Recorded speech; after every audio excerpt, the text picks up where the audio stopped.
Aminao ny fahasoavana sy ny fiadanana avy amin'Andriamanitra ray sy Jesosy Kristy Tompo. Amen. Ny tenin'Andriamanitra izay angalantsika ny afatra amin'ny teny ity ry havana dia arak'izay hitantsika ao amin'ny Luka 10:5-7. Luka 10:5-7 izay mivaky toy izao amin'ny anaran'ny Tompo. Ary indro nisy mpahay lalàna anankiray nitsangana ka naka fanahin'i Jesosy hoe: Mpampianatra, inona no ataoko hantovako fiainana mandrakizay? Ary izy taminy, inona ny voasoratra ao amin'ny lalàna? Manahoana ny famakianao azy? Ary izy namaly ka nanao hoe: Tiavan'i Jehovahandriamanitra ao amin'ny fonao rehetra sy ny fanahinao rehetra ary ny herinao rehetra sy ny sainao rehetra, ary tiavany namanao tahaka ny tenanao. Jesosy namaly azy ka nanao hoe: Marina ny navalinao, ataovy izany dia ho velona ianao. Fa izy tahana marina ny tenany ka nanao tamin'i Jesosy hoe: Iza ary no namako? Ary Jesosy namaly ka nanao hoe: Nisy lehilahy anankiray nidina avy tany Jerosalema hankany Jeriko ka azony jiolahy, dia nendahany ny lambany, sady nokapohiny izy dia nilaozany rehefa saiky maty. Ary sendra nisy mpisorona anankiray nidina tamin'izany lalana izany, ary raha nahita lehilahy izy dia nandalo azy. Ary toy izany koa ny levita anankiray izay tonga teo dia nahita azy nefa nandalo koa. Fa nisy kosa Samaritana anankiray nandeha tamin'iny nalehany ka tonga teo aminy, ary no nahita azy dia honena. Dia nanantony izy ka nofeheziny ny feriny, sady nasiany diloilo sy divay. Dia nampitaingeniny tamin'ny bibiny izy ka nentiny ho any amin'ny tranom-bahiny. Dia nitsabony, ary no ny ampitsony iny dia nakadena riroa izy, ka nomeny ny tompon'ny tranom-bahiny, sady nanao taminy hoe: Tsaboy izy, ary na ohatrinona no laninao mihoatra no reto dia honerako rehefa miverinao. Iza moa amin'izy telo lahy no ataonao ho naman'ilay azony jiolahy? Arô izy ilay niantra azy. Dia hoy Jesosy taminy: Mandehana ianao ka mba manaova toy izany koa. Amen. Araka izany ry havana dia ny namaliany Jesosy ny mpahay lalàna anankiray sy ny nanaova ny fanoharana ny amin'ilay Samaritana tsara fanahy. Izany no amin'ny soramandry mamitina ity ampahatsoratra masina izay nivakiana tamintsika teo ity. Ary famarinana telo ry havana no azontsika tsoahina avy amin'izany. Ka ny famarinana voalohany izay hitantsika eto dia izao hoe: naka fanahin'i Jesosy ny mpahay lalàna iray ka nanontany azy ny amin'ny fanjakan'Andriamanitra. Naka fanahin'i Jesosy ny mpahay lalàna iray ka nanontany azy ny amin'ny fanjakan'Andriamanitra. Hitantsika izany amin'ny 5:20 ka hatramin'ny 9:20. Etsika ravana dia mahita fa nisy mpahay lalàna iray. Izany mpahay lalàna izany dia olona mahafehy tsara ny lalàn'i Mosesy izany. Mitovitovy amin'izany hoe docteur en théologie amin'izao fotoana izao izany. Ary izy io dia nanantona an'i Jesosy. Ireo mpitondra fivavahana jiosy ireo amin'ny ankapobeny dia olona velom-pialonana ary tsy tian'i Jesosy ireo. Nefa manaranaraka azy eny, mihainohaino ny fampianarana eny, ny tanjony amin'izany dia mitsikilo, mijery hoe inona no ahafahana miapanga sy manameloka an'ity olona ity. Ary izay mihitsy no antony na tonga ity mpahay lalàna ity nametraka fanontaniana tamin'i Jesosy. Dia ny fanontaniana izany dia hoe: ahoana ny ataoko handovako fiainana mandrakizay? Raha jerevana amin'ny fomba tsotra dia ohatran'ny hoe te hianatra izy. Ary na le fomba fametrahany fanontaniana aza dia ohatran'ny hoe feno fanajana, ohatran'ny hoe manaiky an'i Jesosy mpampianatra izy. Nefa ambary eto hoe maka fanahy izy. Izany hoe zavatra eo am-bavany fotsiny izany, fa feno fiatsaram-belatsy izy, fa ny sainy sy ny fony dia mikendry ny hamandrika an'i Jesosy, ny handavo an'i Jesosy, ny hampanga an'i Jesosy, hitady izay fomba ahafahana miazona an'i Jesosy. Izany no mahatonga azy mametraka ilay fanontaniana. Ary resaka fakapanahy izany, ny devoly anie ny mpaka fanahy, manao ny asan'ny devoly izy izany amin'io zavatra izay ataony io. Fiatsaram-belatsy, mody hoe mpampianatra nefa tena mitady izay hamandriana an'i Jesosy. Izao izany hoe ambody mitafy janak'ondry, imaso toty any ambadika nefa kay mikotrika zava-doza, miantso azy ho mpampianatra nefa tena mankahala azy. Izay no zava-misy eto. Ary nanontaniany Jesosy izy: inona ozy ny ambarany lalàna, ahoana ny famakianao azy? Dia fatany tsara mihitsy, voafehany tsara mihitsy ilay didy rehetra, dia voafitiny ny amin'ny hoe fitiavan'Andriamanitra sy ny fitiavan namana. Marina izany hoy Jesosy. Izany hoe ity olona ity izany dia mahalala tsara ny didim-pitiavana.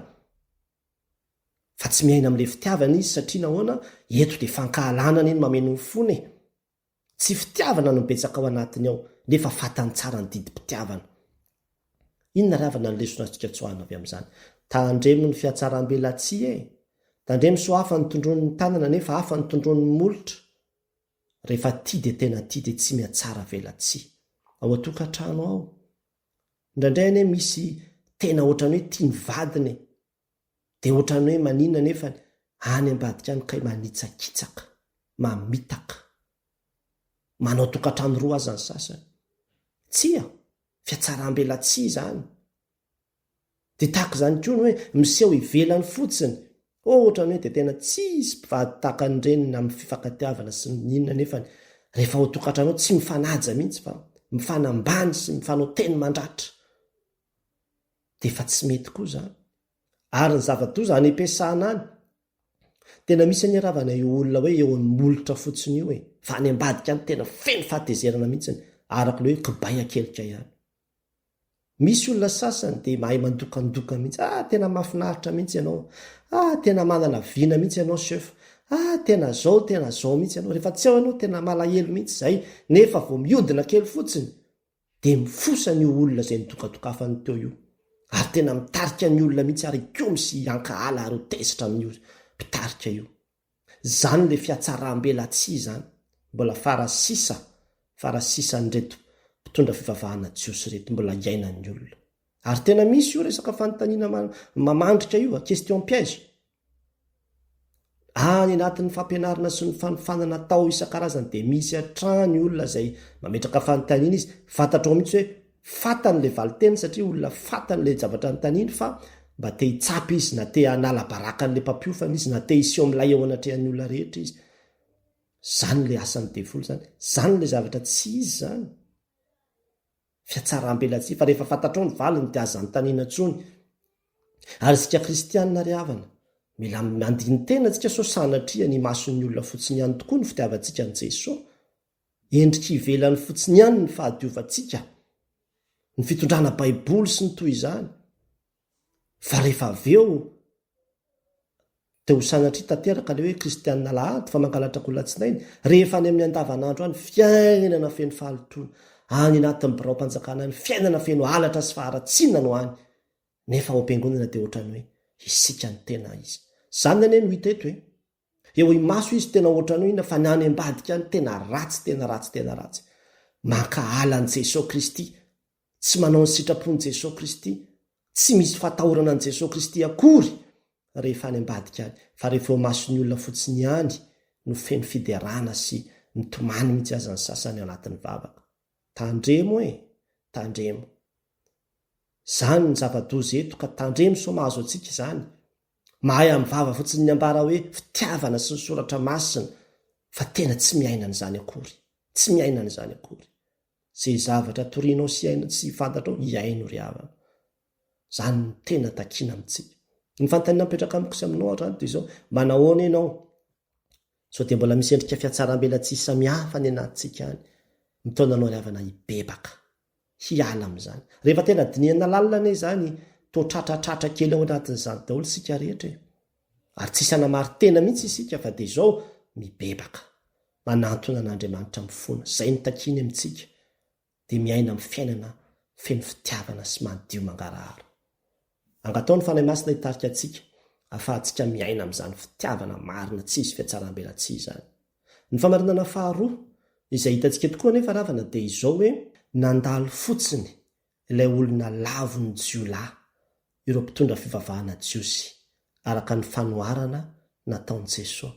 Nandalo fotsiny ilay olona lavo ny jiolahy ireo mpitondra fivavahana jiosy araka ny fanoharana nataon'i Jesosy.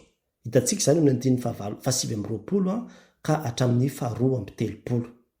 Etsika zany de mahita fa mbola teana marina ny tenany zany moa ny ambara eto mbotra ny tehiteny zany izy hoe vitako zany ka efa vitako daholo zany de Jesosy eno ary ty tantary ty ahitanao hoe vitanao sa tsy vitanao zany miaina amin'ny didim-pitiavana zany de nanao tantarana Samaritana Jesosy le Samaritana tsara fanahy nisy raha anankiray ozy izy izay avy any Jerosalema nidina avy any Jerosalema ho any Jeriko. De io lehilahy io zany asa mety hoe mangingina be ny lalana de nisy jiolahy tany de tratra ny jiolahy tany, ny endahany jiolahy, ny kapohany jiolahy, nalainy jiolahy ny fitafiny sy ny zatra teny aminy de navelany teo le lehilahy. Ary de tena hoe efa ho faty en agonie mihitsy zany le lehilahy io. De teo de nitsirara teo amin'ny tany teo, efa hoe miandry fahafatesana fotsiny. De nisy mpisorona nandalo. Mpisorona zany tena olona mpanao asa fisoronana zany mpitondra fivavahana ambony zany teo am'Josy azo ambara hoe pastera angamba ndram'izao fotoana izao. De nandalo io de mahita mazava tsara mihitsy hoe tena maratra ty olo ty bridana marary mafy izy zany fa niala fotsiny izy. Mety hoe misy mahamaika azy ve sa tsy mivaky lotsy ny raha iny mihitsy fa dia niataka fotsiny izy. Raha angamba ny raha hoe tamin'ny côté nisy anazy iny zany izy de nipita lalana fotsiny izy de nitoizany ihany ny lalana fa tsy ny raha iny le izy. De nandalo koa ny levita anankiray. De rehefa nandalo koa de toy izany koa nipita fotsiny de nandalo fotsiny fa tsy mba nijerina ny karakara an'io marary io. De izay ny nambaran'i Jesosy teto. Nandalo fotsiny. Nefa olona mpitondra fivavahana mahafantatra tsara le didim-pitiavana. Nefa rehefa tena eo anatrehan'ny tranga izay tokony hanehoana an'izany fitiavana zany de mandalo fotsiny. Tsy miraharaha mihitsy. Zany hoe tsy misy fiantraikany amin'ireo mihitsy zany le fahorian'ilay olona. Tsy manana le fitiavana izy ary tsy miaina le fitiavana. Inona ny lesona azontsika tsoahana avy amin'izany? Raha mbola tsy tonga saina amin'izao tantara izao ry havana ny fiangonana de efa tsy ho tonga saina intsony angambany. Tena zavatra mampiheritreritra. Angamba mety mpanompon'Andriamanitra ianao, mety mpiandry dekona, pastora, pastera, katekista na toy izany, mandrizo hafatra izao. Jery eo tsara ry havana. Fa mety misy olona manodidina anao eo nataon'Andriamanitra hifanila aminao eo, na mety mifanila amin'ny tranonao zany. Lalovanao isan'andro io olona io. Fantatrao tsara ny fahoriany sy ny fahantrany. Tandremo sao jerevanao fotsiny. Nefa ianao amin'io kristianina, mitory ny fitiavana, mahalala ny didin'Andriamanitra. Mandefa hira ianao ara-pilazany tsara amin'ny radio mitatatata ao an-tokantrano ao. Nefa tsy mahay akory mijery na miantra ny manodidina anao fa manitsy tadiny eo anatrehan'ny fahorian'ny hafa. Zany ny zavatra hitantsika eto mibebary havana. Nisy tantara nazavain'i Jesosy tao amin'ny Baiboly tao hoe Lazarosy. Lay mahantra de mahantra. Teo ambavany, teo amin'ny tokotanin'ilay mpanankarena, teo amin'ny vavahadin'ilay mpanankarena. Rehefa misakafo ilay mpanankarena de mandeha de mba miezaka mihitsy mba mitady izay haniko hohaniny, maratra misy feriny tena indray manontolo. Fa na de ny elikan'ilay mpanankarena aza mbola mihinana sakafo betsaka noho io olona io. Olona mitovy aminazy anefa io. Rehefa maty izy, maty koa Lazarosy, nanadinan'Andriamanitra azy. Nanadinan'Andriamanitra azy. Io izy tsy mba mijery ny hafa io.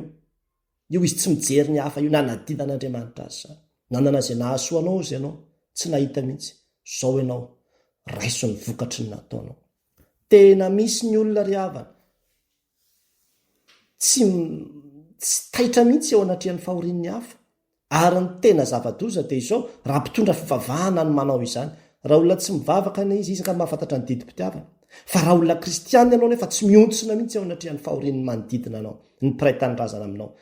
Tena miteny aminao fa zava-doza zany.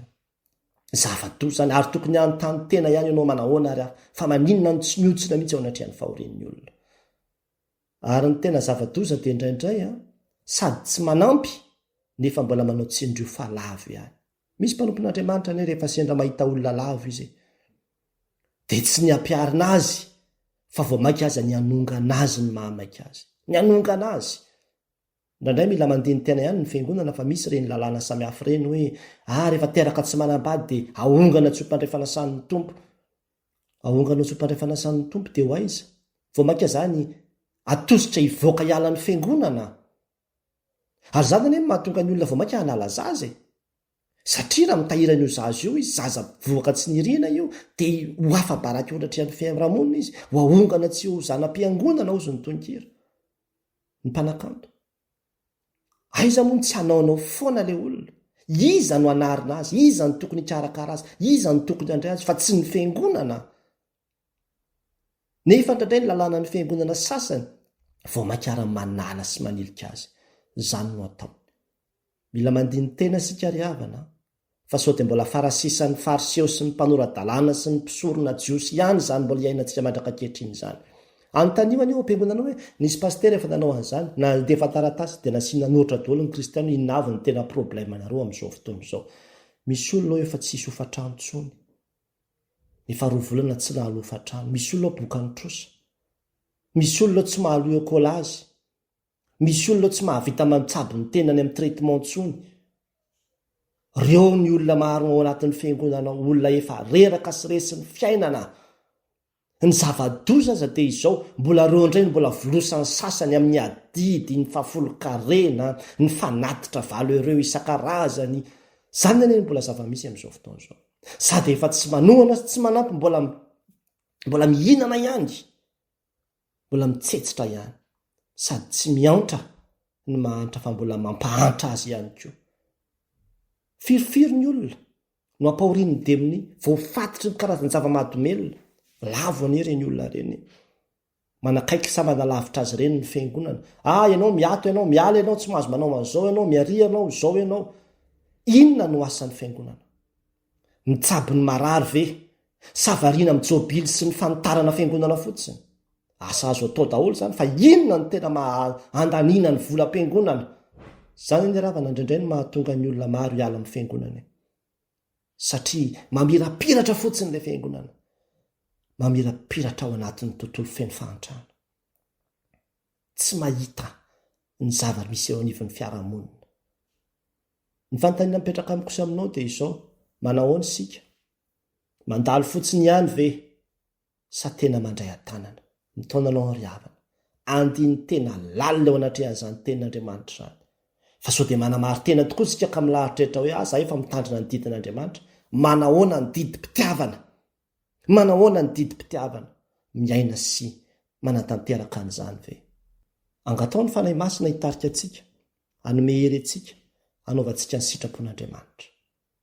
Ialany io fitiavan-tena ao anatintsika io, mba hahafahantsika mitsinjo ny hafa koa. Ny famarinana farany izay hitantsika toy izao hoe onena ary nikarakara ilay olona azo ny jiolahy ilay Samaritana tsara fanahy, araka ny fanoharana nataon'i Jesosy. Onena ary nikarakara ilay olona azo ny jiolahy ilay Samaritana tsara fanahy, araka ny fanoharana nataon'i Jesosy. Hitantsika izany ny andininy 7:30 ka hatramin'ny 7:30. Eto dia hitantsika fa amin'itoy ny tantara. Rehefa samy nandalo ireo mpitondra fivavahana ireo dia nisy Samaritana kosa osy nandalo tamin'iny lalana iny. Zany Samaritana zany raha amin'ny Jiosy zany dia olona ratsy, olona jentilisy zany, olona maloto zany, olona tsy mendrika zany, fahavalo zany aminy. Kanefa ny olona io rehefa nahita ny olona dia nijanona izy. Dia teo aloha, dia tonga dia nikarakarany, feheziny n'ilay ratra. Navoaka ny diloilo sy ny divay tany aminy dia nikarakarainy ilay mahantra, ilay marary. Dia avao dia napetrany teo ambonin'ny biby izay nentiny. Dia izy zany nidina teo andeha tongotra izy zany. Dia nentiny vao nahita trano fandraisam-bahiny izy. Manana programa io olona io, manana ny alehany izy. Fa tena hoe napetrany mihitsy aloha ny programany dia nifantoka fotsiny izy aloha hoe tia ny urgence aloha. Miatra manainy ity, aleo aloha karakaraina, aleo aloha finjena, aleo aloha kamboarina. Dia nentiny tao amin'ny trano fandraisam-bahiny dia napetrany tao. Dia niteneniny tao hoe izao ity aloha misy vola omeko anareo, fa karakarao ty olo ity. Raha mbola misy ilainareo na ohatrinona mbola hiverina eto dia onerako rehefa miverina. Mbola vonina isengagé à long terme ho an'ity olona mahantra ty mihitsy ity Samaritana ity. Nefa hiverina hoe ratsy fanahy, nefa nahavita zavatra tsara. Io ny tena naneho an'ilay didim-pitiavana, ny ainan'ilay izy. Mety tsy fantany akory ary angambany zany lalàny nosesiny ihany zany, fa tonga dia ny ainany ilay fitiavana satria onena ny fony. Le hoe onena ny fony dia voakasika ny fony. Voakasika ny fony dia io izy miasa sy mikarakara io. Inona ny lesona azontsika tsoahana avy amin'izany ravana? Tena mila Samaritana tsara fanahy maro ry havana amin'izao andro ankehitriny izao. Nahoana moa tsy ianao zany Samaritana zany amin'izao andro iainantsika ankehitriny izao?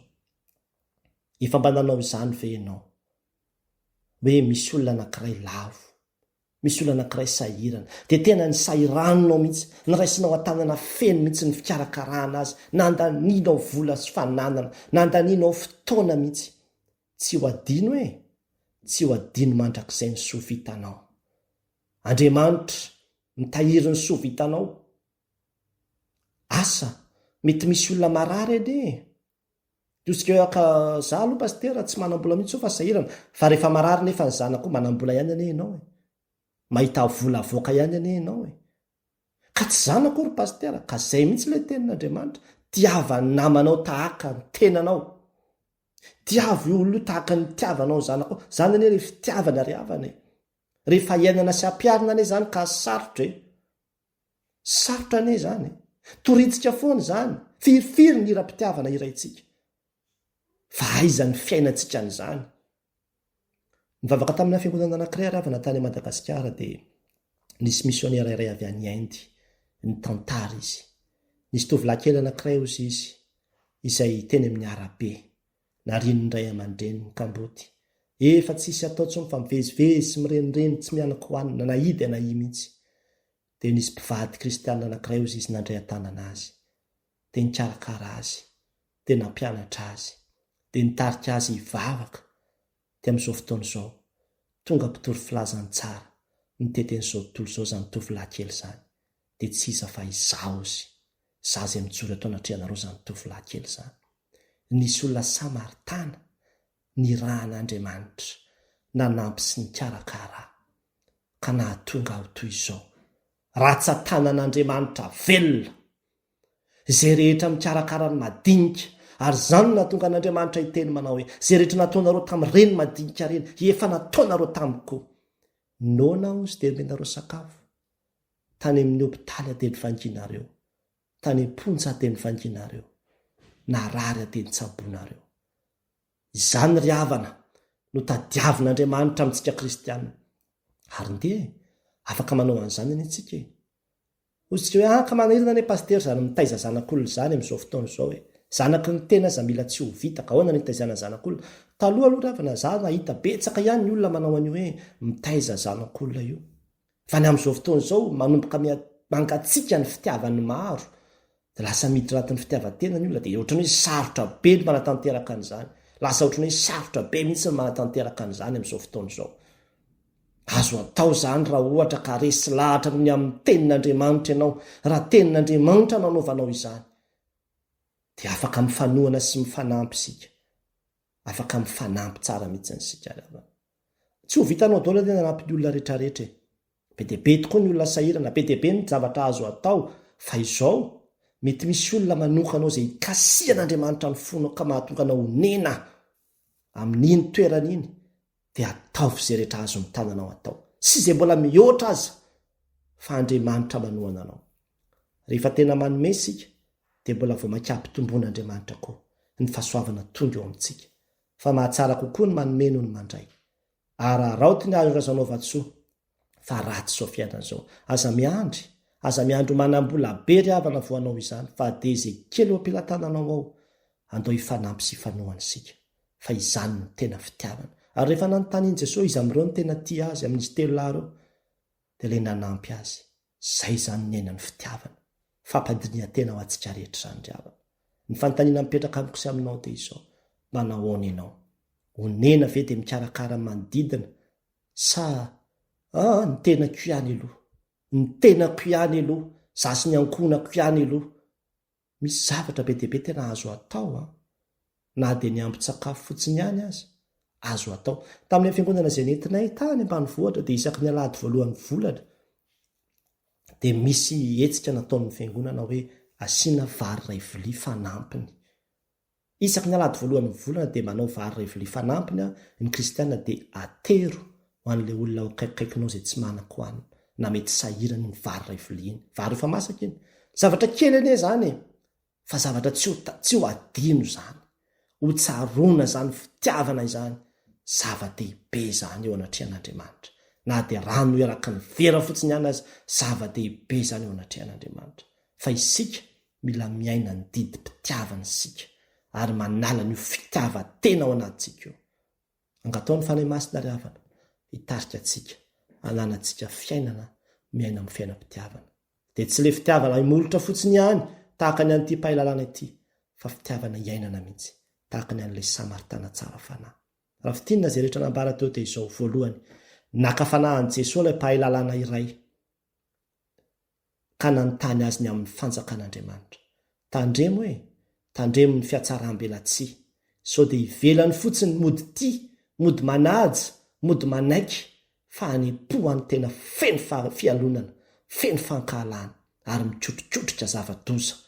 Tsy izany sika kristiana, raha isan'izany ianao mibeba.